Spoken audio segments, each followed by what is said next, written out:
With a fleet of 26 B-52 bombers and 150 intercontinental ballistic missile sites, you are the only military installation in America to host 2 of the 3 legs of the nuclear triad. Minot Air Force Base is vital to the Global Strike Command's mission to provide strategic deterrence, global strike and combat support anytime, anywhere. Well, that's Vice President Mike Pence, of course, addressing B-52 and ICBM Air Force crews at North Dakota's Minot Air Force Base yesterday, reminding them of their critical role in national security. And in doing so, issued a stark warning to North Korea to never doubt America's military power.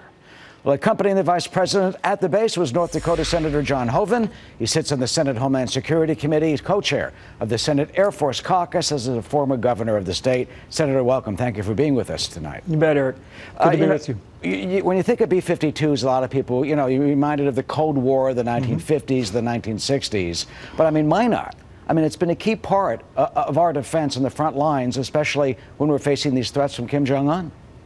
Yeah, as you heard, it's the only dual nuclear base in the country with the B-52 bombers, which have both conventional and nuclear capability, as well as the ICBM missiles. And as you heard from Vice President Pence, they're doing just an amazing job. Not only was he there, but also Air Force Secretary Wilson. And there's a motto over the front gate at the Minot Air Force Base, and it's only the best come north. And the men and women there are doing an amazing job, not just flying missions near the Korean Peninsula or over the Korean Peninsula, but also they're a big part of the fight in the Middle East and the war on ISIS. Yeah, in fact, they had sorties, 4,000 bombs or so that they dropped over ISIS when they've been rotated over to the Middle East. But you mentioned, flying over North Korea or near North Korea and the international waters in South Korea. We've seen that video. What did the airmen and women tell you? What do they say about North Korea, about their mission, about how they feel about the threats that we've been facing? Our deterrent is peace through strength. And they represent the strength. And nobody does it better than they do. We've made constant improvements to our nuclear triad, not only obviously the submarine piece, but also our bombers and our ICBMs.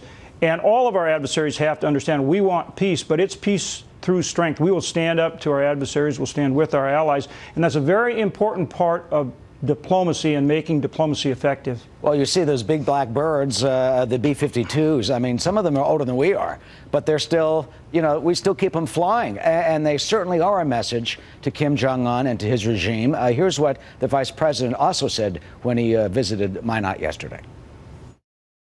Now more than ever, your commander-in-chief is depending on you to be ready. Stay sharp, mind your mission and your airmen, and be that credible deterrent that has assured the security of the American people for generations. The brave men and women of Minot Air Force Base may yet be called upon to be the instruments of American power. Well, you certainly don't want war. You want diplomacy to continue, but this is certainly one of the quivers in the arsenal. Well, that's it.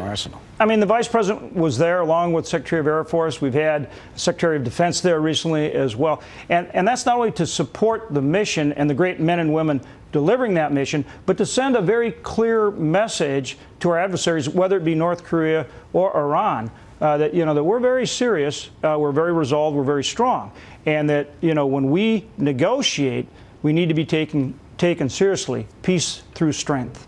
Since some of the threats from North Korea, they have not launched a ballistic missile recently. Right. It was thought that they would launch one toward Guam. Do you think the president's tough talk that some have criticized, but others have supported, do you think that has deterred North Korea in some way with their calculation? Well, and as you know, the president intends to go over to South Korea and the DMZ there. And again, it's about making sure that people understand that we want peace, that we are fair-minded, but that we are also strong. That's what makes our diplomacy effective and resolved. Yeah, we mean what we say. The president is going to embark on that trip to Asia. He may not go to the DMZ. James Mattis, the Secretary of Defense, was at the DMZ yesterday. Right. But how do you think that trip will play out? And do you think it will be effective to give a strong message to Kim Jong-un? I think it is, and again, I think that's why you saw the vice president come to Minot. It is about sending a very clear message and making sure that we do everything that we can to deter North Korea's nuclear ambition. How do you think this will play out? Well, I think it plays out as our resolve that we're offering peace, we're negotiating in a fair way, but that we will stand with our allies. And as I mentioned earlier, we mean what we say. And when you're dealing with that, and when you're dealing with the crews, I mean, you were the governor of the state. I mean, there's a remarkable young men and women up there in the plains, way up there in the north, and they deal with this international challenge and this confrontation.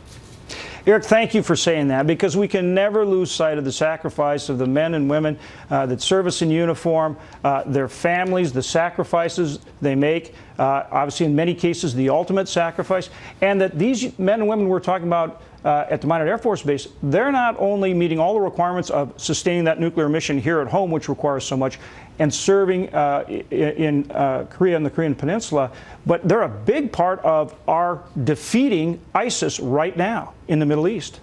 Yeah, they, as I said earlier, they were rotated there. I mean, finally, and as you said, it's actually remarkable. You know, the dedication that they have, and when you consider what we face, and you are right to be proud for them and for your state and for what they do on behalf of our country. Senator Hoeven of North Dakota, and to all the men and women at the Minot Air Force Base, we thank you.